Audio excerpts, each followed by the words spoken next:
Bharatiya Janata party के यशस्वी,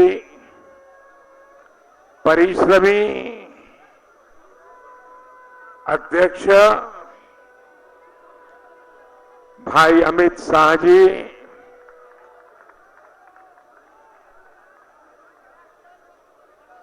Bharatiya Janata party के सभी वरिष्ठ साथी और प्यारे भाई और बहनों,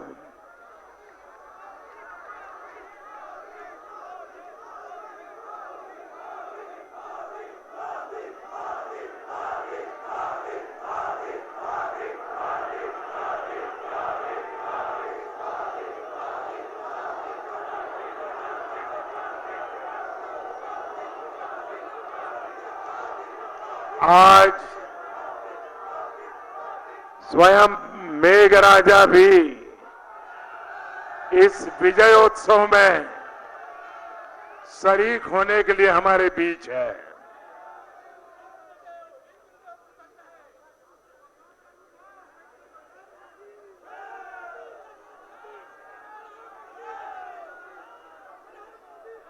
दो 2019 लोकसभा का जनादेश हम सब देशवासियों के पास नए भारत के लिए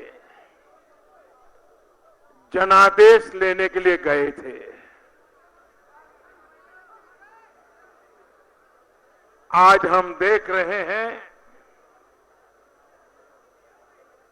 देश की कोटि कोटि नागरिकों ने इस फकीर की झोली को भर दिया।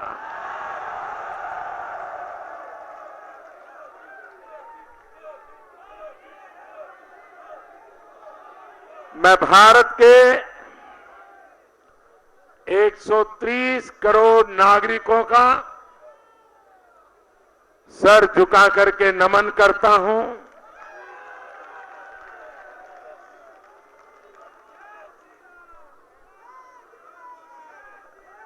लोकतांत्रिक विश्व में 2019 का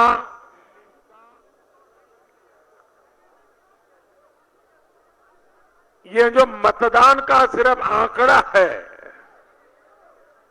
ये अपने आप में लोकतांत्रिक विश्व के इतिहास की सबसे बड़ी घटना है। पूरे विश्व की यह सबसे बड़ी घटना है।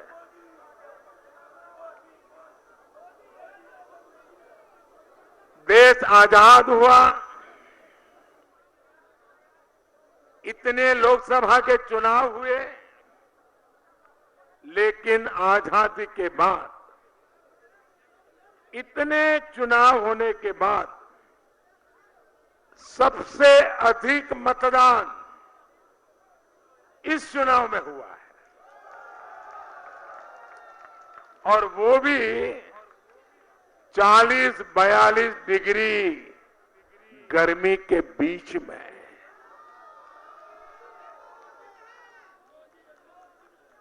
ये अपने आप में भारत के मतदाताओं की जागरूकता, लोकतंत्र के प्रति भारत की प्रतिबद्धता, पूरे विश्व को इस बात को रजिस्टर करना होगा, पूरे विश्व को भारत की लोकतांत्रिक शक्ति को पहचानना होगा। इस अवसर पर मैं इस लोकतंत्र के उत्सव में लोकतंत्र के खातिर जिन जिन लोगों ने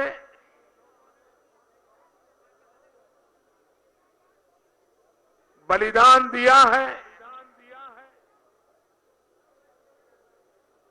जो लोग घायल हुए हैं, परिवारजनों के प्रति मेरी संवेदना प्रकट करता हूं और लोकतंत्र के इतिहास में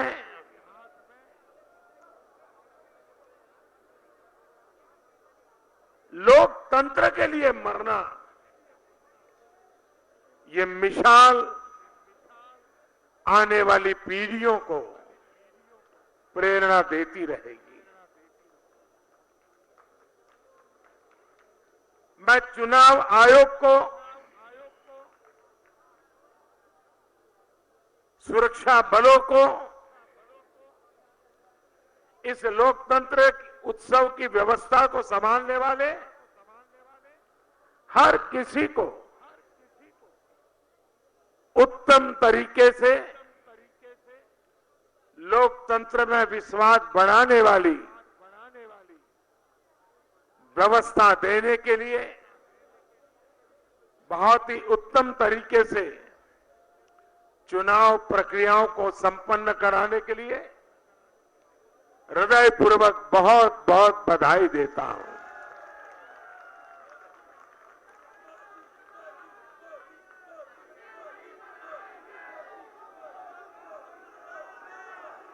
साथियों, जब महाभारत का युद्ध समाप्त हुआ तब श्री कृष्ण से पूछा गया कि आप किसके पक्ष में थे।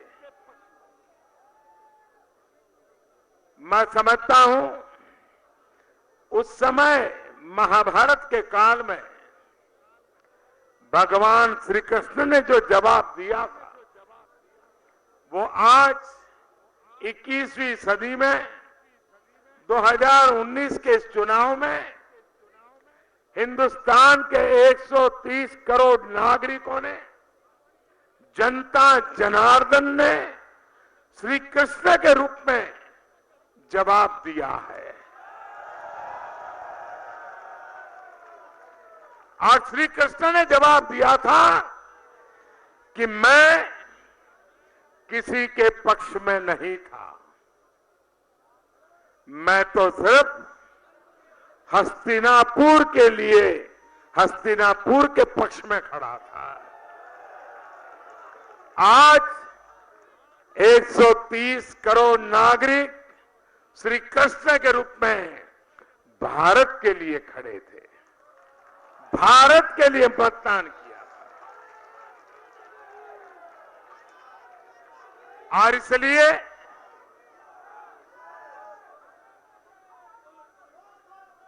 देश के सामान्य नागरिक की भावना भारत के उज्जवल भविष्य की गारंटी है।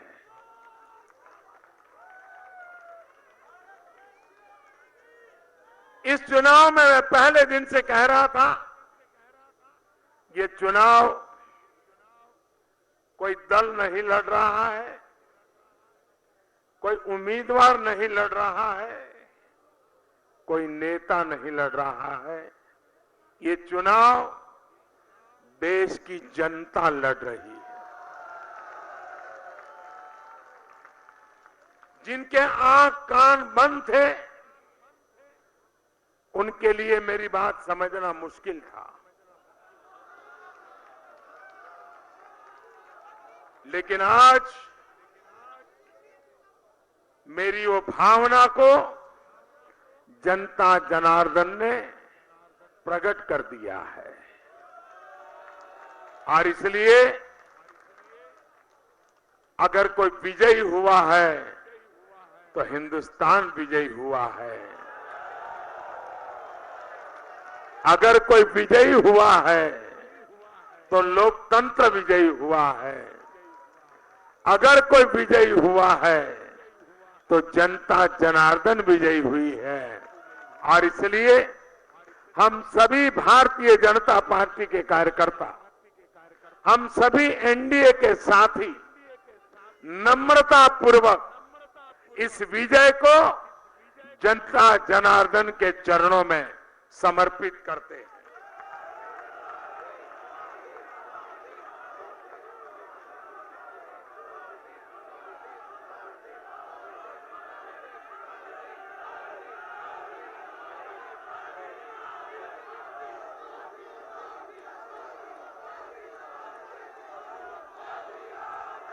इस लोकसभा के चुनाव में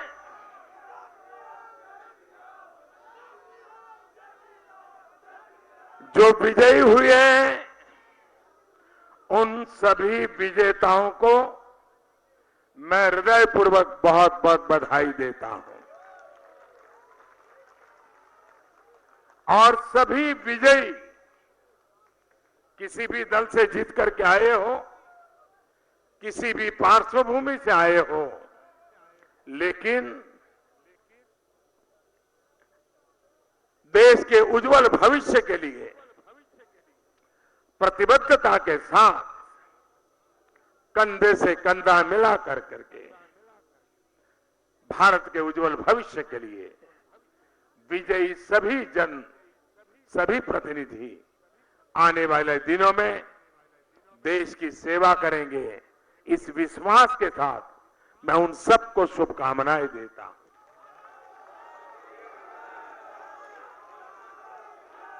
4 राज्यों में भी चुनाव थे, उड़ीसा, आंध्र, सिक्किम, अरुणाचल। उन विधानसभाओं में जो प्रतिनिधि चुन करके आए हैं,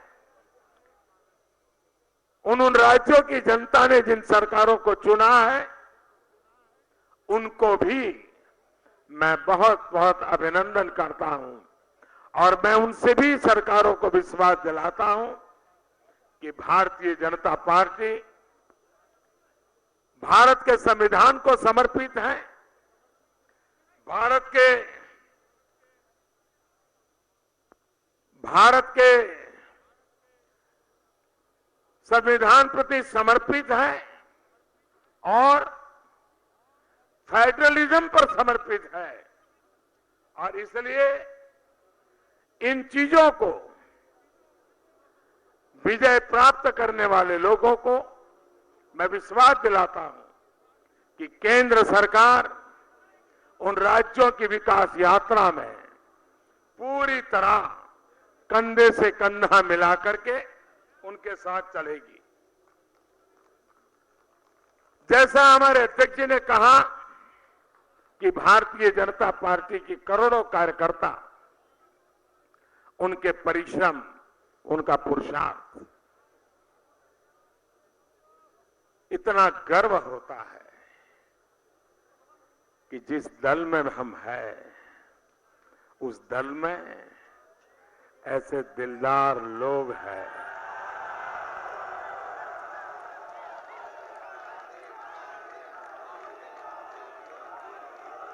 कोटि कोटि कार्यकर्ता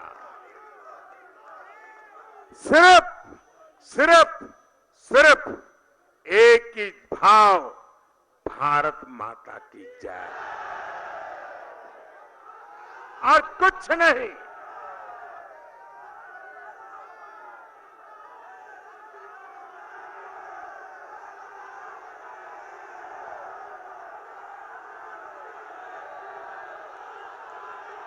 वे कार्यकर्ता,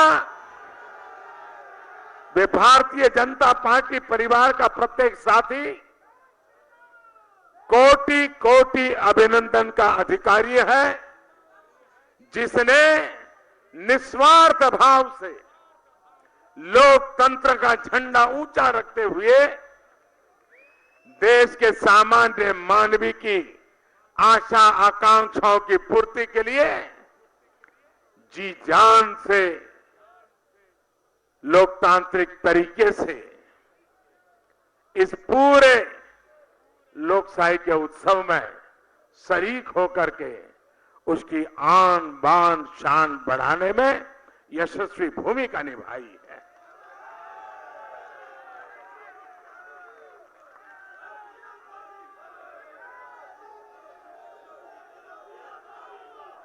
भारतीय जनता पार्टी की विशेषता है और विशेषता ये है कि हम कभी दो भी हो गए, हम कभी दो भी हो गए, लेकिन हम कभी अपने मार्ग से विचलित नहीं हुए। आदर्शों को ओझल नहीं होने दिया, न रुके, न थके, न झुके। कभी हम दो हो गए तो भी, और आज दोबारा आ गए। दो से दोबारा आने तक इस यात्रा में अनेक उतार चढ़ाव आए हैं। दो थे तब भी निराश नहीं हुए, दोबारा आए तो भी न हमारी नम्रता छोड़ेंगे, न हमारा विवेक छोड़ेंगे, न हमारे आदर्शों को छोड़ेंगे, न हमारे संस्कार को छोड़ेंगे।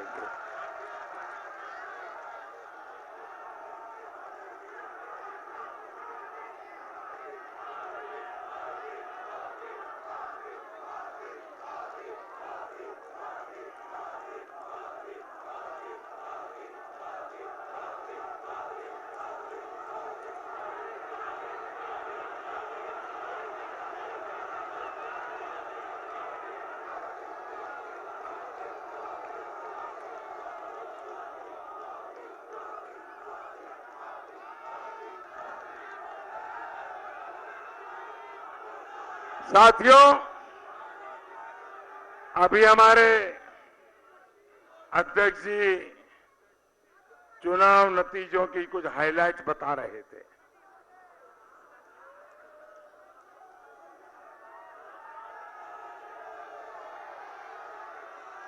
मैं स्वयं आज काफी व्यस्त था, उसके कारण चुनाव नतीजों पर मेरा ध्यान नहीं था और इसलिए मुझे पूरी जानकारी भी नहीं है कि कहां क्या हुआ, कैसे हुआ।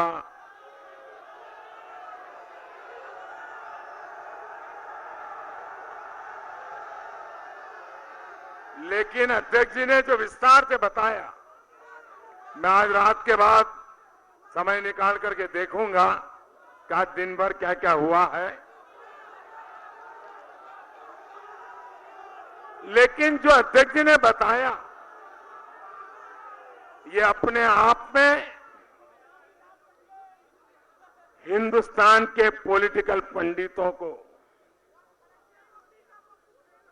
उनकी सारी 20वीं सदी की सोच को छोड़ना पड़ेगा। 21वीं सदी है, ये नया भारत है। ये चुनाव का विजय, कोई कहता है मोदी मोदी मोदी, ये मोदी का विजय नहीं है।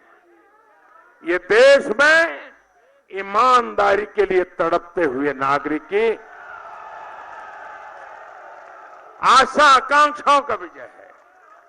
21वीं सदी के सपनों को लेकर के चल पड़े नौजवान का विजय है। ये विजय आत्मसम्मान, आत्मगौरव के साथ एक शौचालय के लिए तड़पती हुई उस मां का विजय है। ये विजय उस बीमार व्यक्ति का है जो 4-4, 5-5 साल से पैसों के अभाव में उपचार नहीं करवा पा रहा था, जिसका आज उपचार हो पाया, उसके आशीर्वाद की विजय है। ये विजय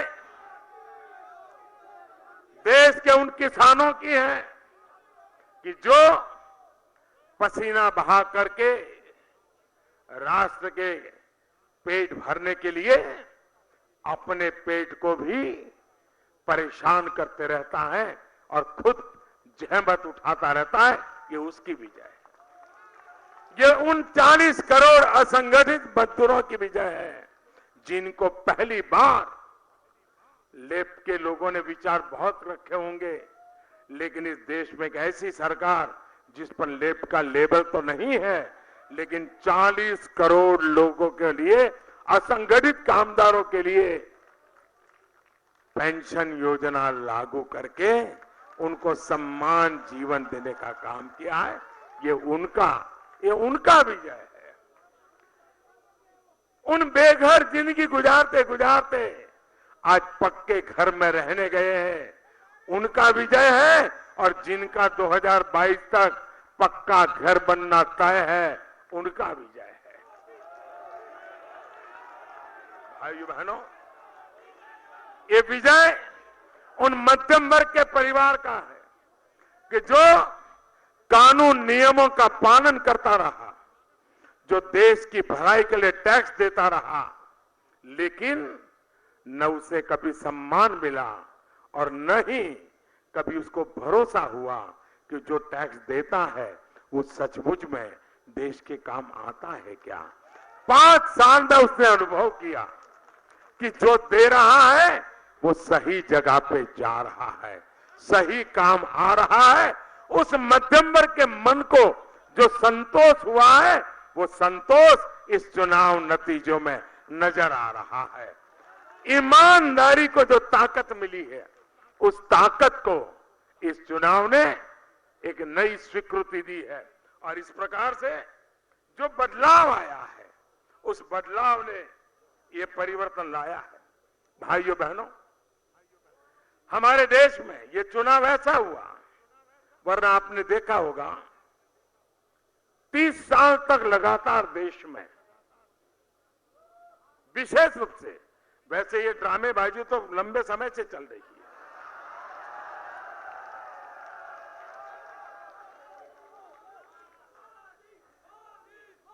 एक ऐसा प्रिंटआउट, एक ऐसा टैग फैशन हो गई थी। कुछ भी करो उसको लगा लो, आपके गंगा स्नान करने जितना पुण्य मिल जाता था। उस टैग का नाम था, और पूरी तरह नकली, उस टैग का नाम था सेक्युलरिज्म।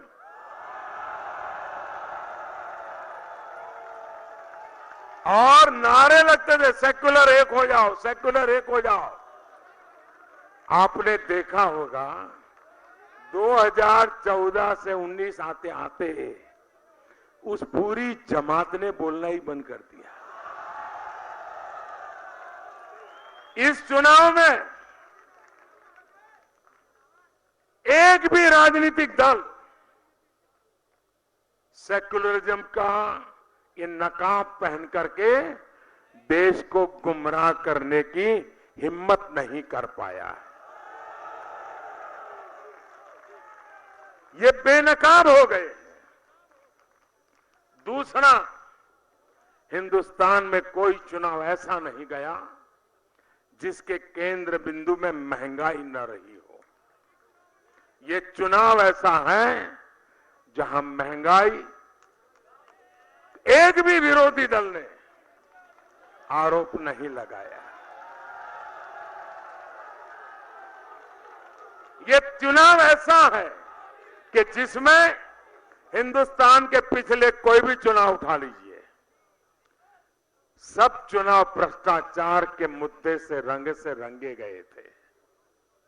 भ्रष्टाचार के मुद्दों पर चुनाव लड़े गए थे, भ्रष्टाचार के मुद्दे पर जवाब देने पड़े थे। ये पहला चुनाव था जिसमें इस देश का कोई राजनीतिक दल 5 साल के शासन पर भ्रष्टाचार का एक आरोप नहीं लगा पाया, चुनाव का एक मुद्दा नहीं। भारत के लोकतंत्र में ये 3 चीजें कांस्टेंट रही है, इस चुनाव में मिसिंग थी। और इसलिए पॉलिटिकल पंडितों को समझ नहीं आ रहा था किस तराजू से चीजों को तोला जाए। भाइयों बहनों, इस चुनाव ने 21वीं सदी के एक मजबूत नींव हमारे सामाजिक, सार्वजनिक, राजनीतिक जीवन के लिए निर्मित की है। और मैं चाहूंगा कि जो देश का उज्जवल भविष्य चाहते हैं, सरकार कौन बने, किसकी बने, कौन आए, कौन जाए, वो तो जनता तय करती रहेगी। लेकिन भारत के उज्जवल भविष्य के लिए, देश की एकता और अखंडता के लिए अब भारत की जनता ने इस चुनाव में एक नया नैरेटिव देश के सामने रख दिया है। सारे समाजशास्त्रियों को अपनी पुरानी सोच पर पुनर्विचार करने के लिए देश के गरीब से गरीब व्यक्ति ने मजबूर कर दिया है। और वो क्या है? अब इस देश में सिर्फ 2 जाति बचेगी, 2 जाति ही रहने वाली है और देश इन 2 जाति पर ही केंद्रित होने वाला है।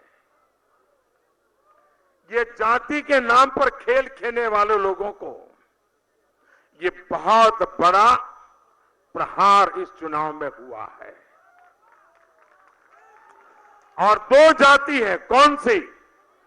अब 21वीं सदी में भारत में एक जाति है गरीब, भारत की एक जाति है गरीब और दूसरी जाति है देश को गरीबी से मुक्त कराने के लिए कुछ न कुछ अपना योगदान देने वालों की। एक वो है जो गरीबी से बाहर आना चाहते हैं, दूसरे वो है जो देश को गरीबी से मुक्त कराना चाहते हैं। ये 2 ही जाति है और इसलिए हमें 21वीं सदी में इन दोनों को सशक्त करना है। जो गरीबी से बाहर जिसको लाना है उसको भी सशक्त करना है और गरीबी से बाहर लाने में जो बढ़ चढ़ करके मदद कर रहा है उसको भी ताकतवर बनाना है। ये 2 शक्तियां इस देश पर गरीबी के कलंक को मिटा सकती है। इस सपने को लेकर के हमें चलना है।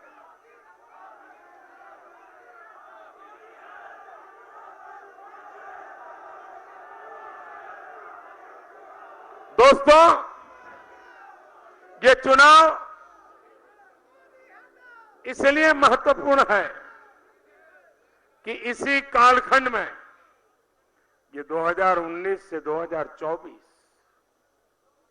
ये 5 साल का कार्यकाल और इतना प्रचंड जनमत, प्रचंड मैंडेट बहुत बड़ी घटना है जी। विश्व को अचंभित करने वाली घटना है।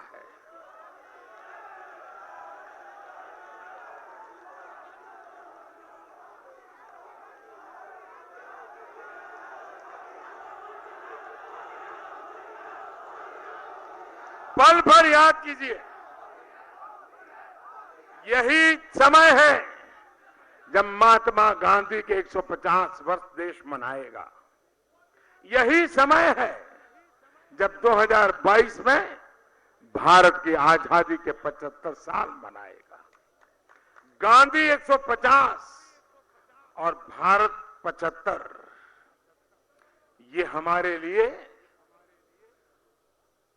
इन 5 साल को 1942 से 1947 के साथ हम प्रतिपल जोड़ करके देखें। 1942 से 1947 देश का हर व्यक्ति जो भी करता था आजादी के लिए करता था।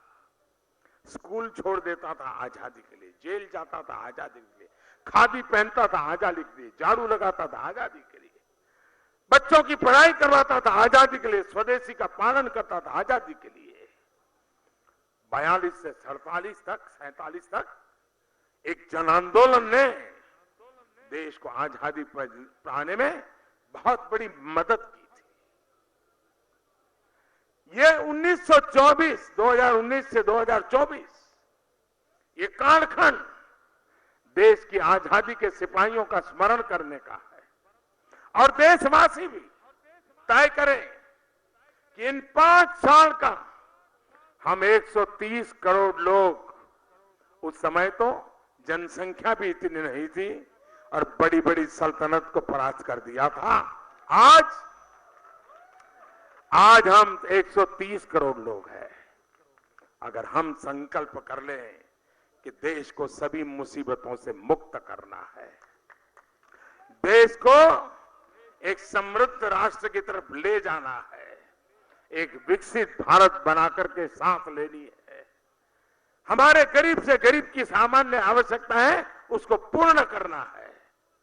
अगर 2019 से 2024 जो स्पिरिट आजादी का था, वो स्पिरिट समृद्ध भारत के लिए बन जाए, स्वतंत्र भारत का वो स्पिरिट समृद्ध भारत का स्पिरिट बन जाए, 2024 के पहले देश को हम नई ऊंचाइयों पर ले जा सकते हैं।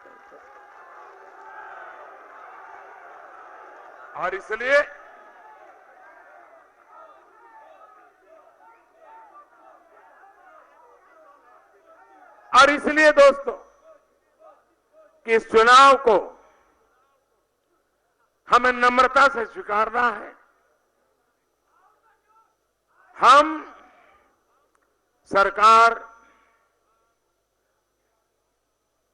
तो बहुमत से बनती है और जनता ने बना भी दी है, लेकिन लोकतंत्र के संस्कार, लोकतंत्र का स्पिरिट, भारत के संविधान का स्पिरिट हमें इस बात के लिए जिम्मेवारी देता है कि सरकार भले बहुमत से बनती हो, लेकिन देश सर्वमत से चलता है। और इसलिए मैं आज सार्वजनिक रूप से कहता हूं, चुनाव में क्या हुआ, कैसे हुआ, कौन बोला, क्या बोला, मेरे लिए वो बात बीत चुकी है। हमें आगे देखना है, हमें सबको साथ लेकर के चलना है। हमारे घोर विरोधी होंगे, उनको भी साथ लेकर चलना है, देश हित के लिए चलना है। और इतना बड़ा प्रचंड बहुमत के बाद भी पूरी नम्रता के साथ चलना है, लोकतंत्र की मर्यादाओं के बीच चलना है। संविधान यही हमारा सुप्रीम है, उसी के छाया में, उसी के हर शब्द के भाव को पकड़ते हुए हमें चलना है। और उस काम में भारतीय जनता पार्टी का कोई कार्यकर्ता भी, हिंदुस्तान का हर कोई नागरिक भी उसी उमंग और उत्साह के साथ हमसे जुड़ेगा, ये मेरा विश्वास है। भाइयों बहनों, देश ने हमें बहुत दिया है।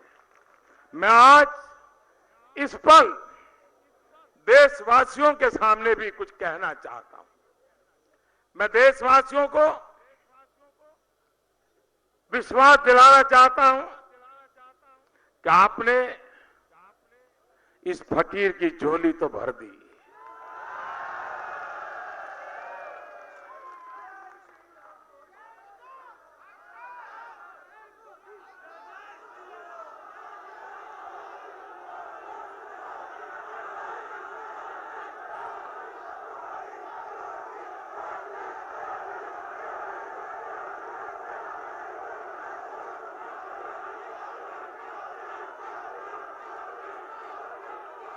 मेरे प्यारे देशवासियों,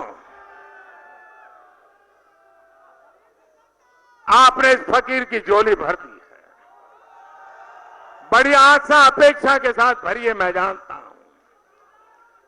आपकी आशा आकांक्षा, आपके सपने, आपके संकल्प, बहुत कुछ इसके साथ जुड़ा हुआ है। मैं इसकी भली भांति इस गंभीरता को समझता हूं, लेकिन मैं देश को कहूंगा कि आपने 2014 में, मुझे ज्यादा जानते नहीं थे, लेकिन आपने भरोसा किया। 2019 में आपने मुझे ज्यादा जानने के बाद उसमें और ज्यादा ताकत आई।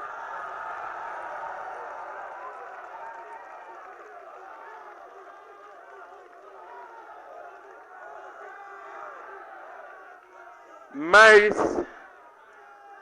इसके पीछे की भावना को भली भांति समझता हूं। मैं भली भांति समझता हूं।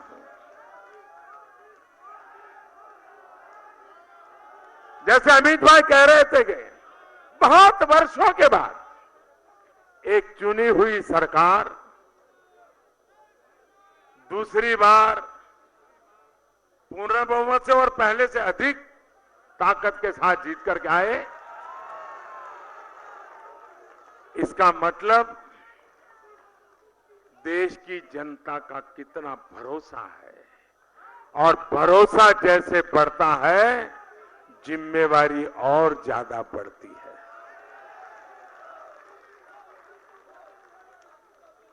और इसलिए मैं देशवासियों को कहना चाहूंगा कि आपने मुझे जो दायित्व दिया है,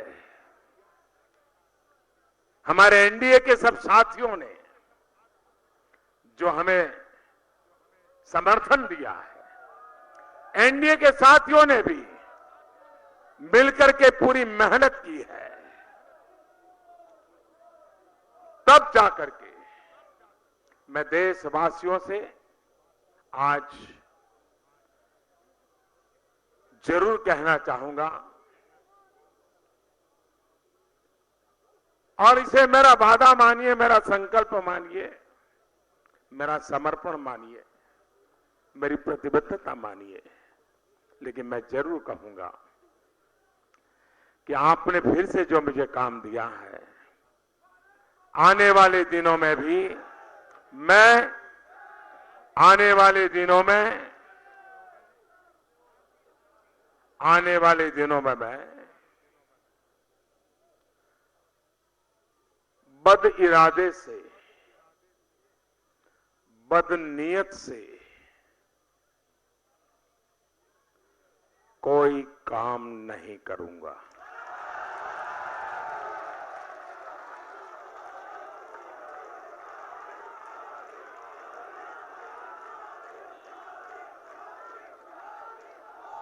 काम करते करते गलती हो सकती है, लेकिन बद इरादे से, बदनीयत से मैं कोई काम नहीं करूंगा। दूसरा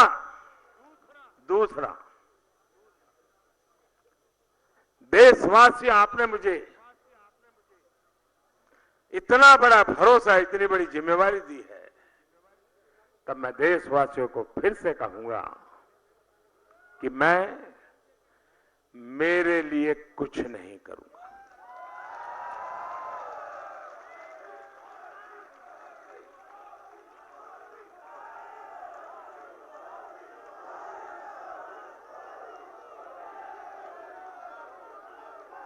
और तीसरी बात मैं सार्वजनिक रूप से कहना चाहूंगा, और तीसरी बात,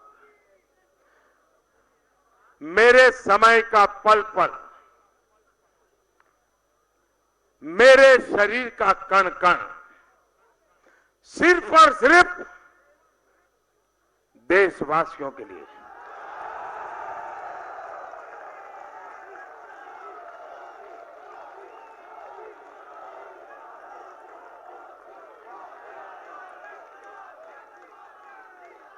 मेरे देशवासी,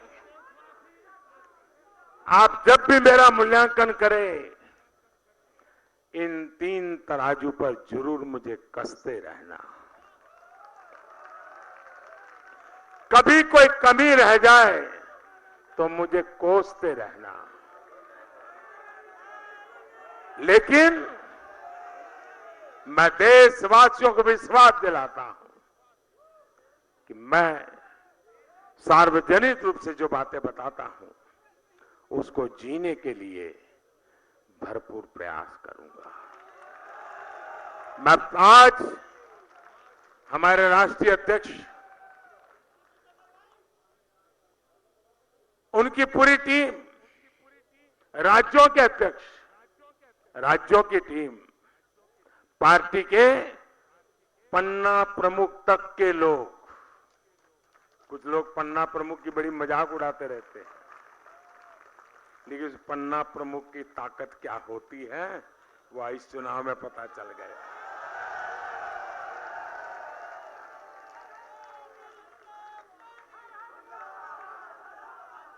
पन्ना प्रमुख से लेकर के राष्ट्रीय प्रमुख तक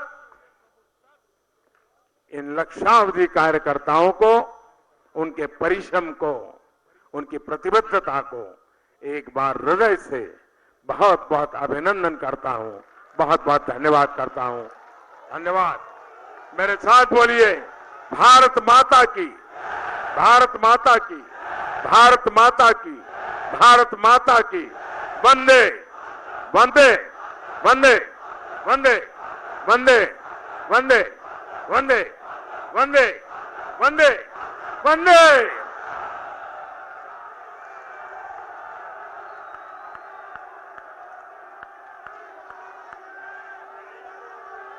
माननीय प्रधानमंत्री माननीय श्री जी का हार्दिक आभार सभी कार्यकर्ताओं की तरफ से।